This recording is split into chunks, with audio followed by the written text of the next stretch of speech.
Сюжет ее запутан, мне это совершенно было непонятно. Родила царица в ночь не то сына, не то дочь. Я даже рассмеялся. Специальная волшебная шляпа. Это не будет вам Станиславский. Здравствуйте, дорогие снобы, меня зовут Виктор, и добро пожаловать на мой канал «Петербург для снобов», где я вместе с вами путешествую по петербургским театрам и делаю обзоры спектаклей, которые идут в этих театрах.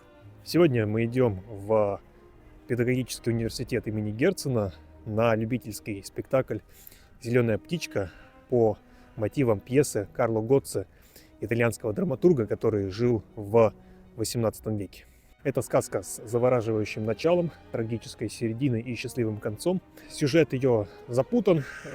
Буквально вступление и фабулу пьесы я вам все-таки расскажу, поскольку пьеса не очень знаменита и не каждый способен ее прочитать и посмотреть.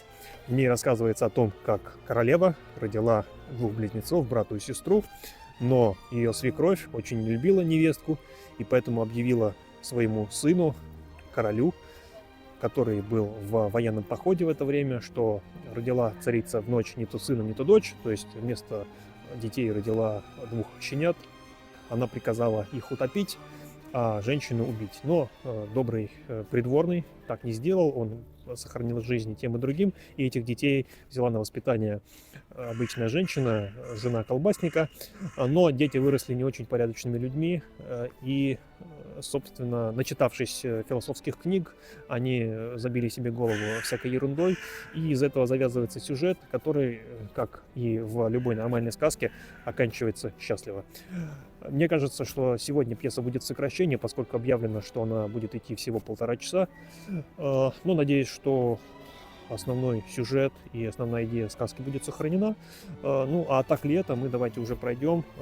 Сегодня бесплатный у нас концерт, поэтому если там даже будет плохо, по крайней мере, мы не потратим на это деньги. Поэтому уже поджимает время, и я сейчас вместе с вами отправляюсь в театр.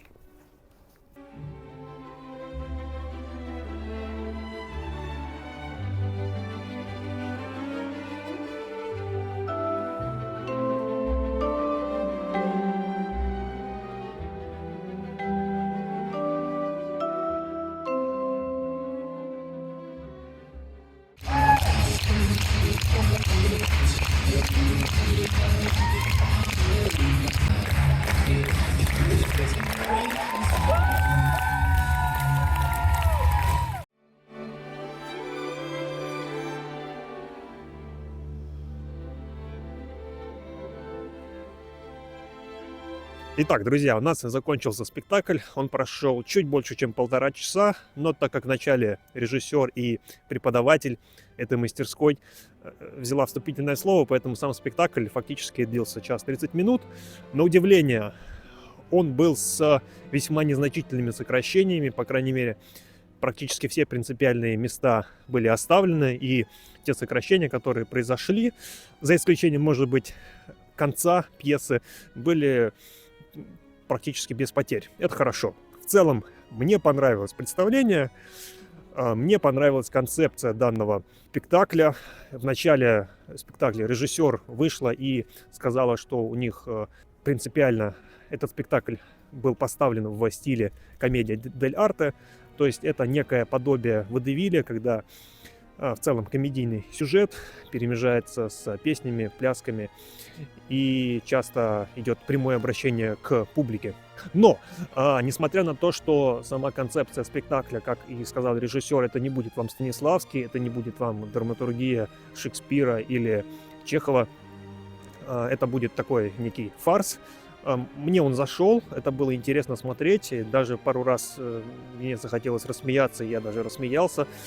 Но вот роль Смиральдины, точнее ее прочтение, как-то меня удивило, потому что она одна из тех немногих положительных персонажей в спектакле, и по идее она должна играть такую добрую, простую женщину, а ее превратили в какую-то городскую сумасшедшую.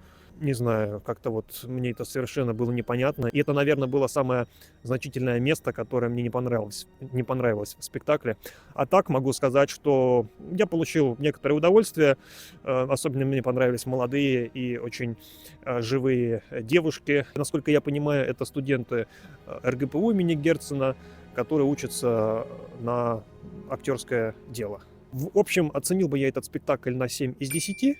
Второй раз я бы сюда, наверное, не пошел, но на другие спектакли этой мастерской я бы сходил, особенно учитывая то, что они бесплатные. Если вы хотите, в конце спектакля вы можете оставить в качестве добровольного взноса за спектакль, если вам он понравился, сколько хотите.